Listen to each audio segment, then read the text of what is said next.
O que você vai ouvir agora é uma história fictícia criada para entretenimento. Os eventos, personagens e locais descritos são produtos da imaginação e não correspondem a fatos reais. Aproveite esta jornada no desconhecido. São Paulo. A maior metrópole do Brasil, milhões de pessoas circulam diariamente pela linha vermelha do metrô, entrando e saindo de estações conhecidas, rotineiras. Mas poucos sabem que existe um lugar que nenhum mapa oficial mostra. Uma estação que aparece e desaparece dos registros. Uma estação onde passageiros entram e simplesmente deixam de existir. Tudo começou em 1984. A ditadura militar estava em seus últimos anos e São Paulo crescia desordenadamente. O governo, em segredo, autorizou a construção de uma estação de metrô experimental na linha vermelha. Seu nome nunca foi registrado oficialmente. Os operários que trabalharam na construção assinaram termos de confidencialidade que nunca foram divulgados. A estação deveria funcionar como um ponto de pesquisa. Um lugar onde estudariam fluxo de população, comportamento urbano, tecnologias de segurança avançadas para a época. Mas algo saiu errado. Tudo começou com o desaparecimento de um engenheiro. Seu nome era Carlos Mendes. Ele havia trabalhado na construção da estação secreta e sabia demais sobre seus segredos. Um dia, ele entrou na estação para uma inspeção de rotina. Nunca mais saiu. Sua carteira de identificação foi encontrada na plataforma. Suas pegadas levavam até o terceiro trilho e simplesmente terminavam. Desapareciam no ar. Os supervisores tentaram abafar o caso. Mas desaparecimentos não param. Eles só aumentam. Ao longo dos anos 80 e 90, passageiros começaram a relatar algo estranho. Aqueles que pegavam a linha vermelha em horários específicos, geralmente entre meia-noite e 3 da manhã, falavam de uma estação que não deveria estar ali. Uma plataforma que brilhava com uma luz azulada. Uma sensação de frio intenso. E um som. Um zumbido baixo que parecia vir de dentro da terra. Os relatos descreviam passageiros entrando em trens que não deveriam estar naquele horário. Trens que não constavam em nenhum mapa de circulação. Pessoas que embarcavam nestes trens não voltavam. Seus desaparecimentos eram registrados como suicídios, fugas, ou simplesmente nunca eram oficialmente investigados. Uma investigadora particular, que preferia não revelar seu nome, começou a reunir depoimentos.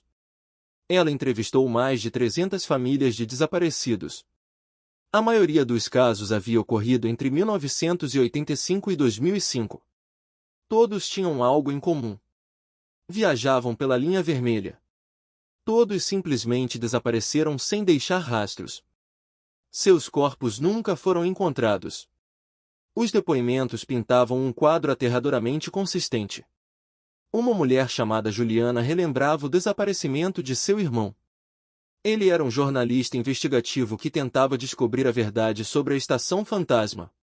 Na noite de 23 de agosto de 1997, ele entrou em um trem da linha vermelha por volta das 2 da manhã. O trem estava vazio. Completamente vazio. O que era incomum para qualquer horário do dia. Ele sentou perto de uma janela. Antes que pudesse ligar para ela, o trem desapareceu. Não do mapa. Desapareceu do mundo. Juliana esperava na estação seguinte. O trem nunca chegou. Ela chamou a polícia. As autoridades verificaram os registros e disseram que não havia nenhum trem naquela linha naquele horário. Mas Juliana o havia visto partir. Havia ouvido o barulho das portas fechando. Havia visto a silhueta de seu irmão pela janela. Quanto mais se investigava, mais a história se tornava clara. A estação secreta não era uma instalação comum. Era uma anomalia. Um lugar onde as leis da realidade pareciam não funcionar completamente. Registros classificados, que vazaram décadas depois, sugeriam que durante a construção, os operários haviam encontrado algo. Uma caverna natural. Uma estrutura geológica anômala. Algo que emitia radiação desconhecida. Os cientistas da época chamaram de ponto de convergência dimensional. Era uma teoria fringe, rejeitada pela comunidade científica estabelecida. Mas os registros militares sugeriam que o governo havia descoberto um portal. Uma rachadura na realidade. E em vez de fechá-la, eles construíram uma estação de metrô em cima dela.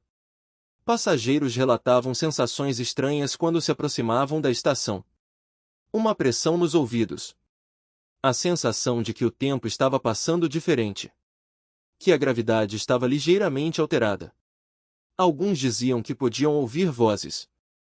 Sussurros em idiomas que não conseguiam identificar.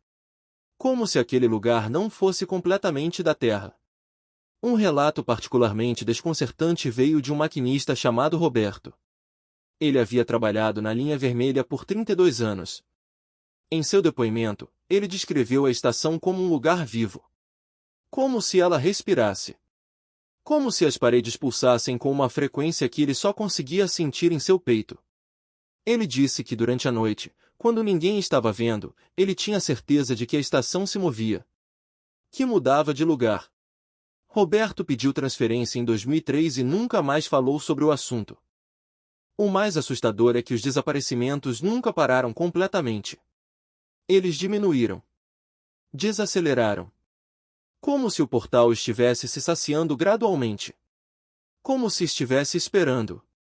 As autoridades, completamente coniventes com o silêncio, nunca investigaram formalmente. Registros de desaparecidos foram alterados. Famílias foram silenciadas com compensações financeiras e acordos de sigilo. A estação fantasma ainda existe. Ainda está lá, entre a estação Bom Retiro e a estação Luz. Invisível para a maioria das pessoas. Mas em certas noites, quando você viaja pela linha vermelha em horários específicos, você pode sentir algo diferente. Uma mudança no ar. Um frio intenso. Um zumbido que parece vir de nenhum lugar e de todos os lugares ao mesmo tempo. E se você for muito infeliz, ou muito curioso, você pode até vê-la. Uma plataforma brilhando com aquela luz azulada. Um trem esperando. Portas abertas. Aqueles que entram nunca mais voltam. Essa é a lenda da Estação Fantasma de São Paulo. A estação que o metrô prefere que você esqueça. O lugar onde a cidade come seus próprios filhos. Se você gostou dessa história de horror urbano, deixe seu like agora mesmo. Se inscreva no canal para mais histórias assustadoras e lendas urbanas que vão gelar sua espinha. E não se esqueça de ativar o sino de notificações para não perder nenhum vídeo novo. Qual seria a sua reação se encontrasse essa estação? Comente abaixo. Obrigado por assistir.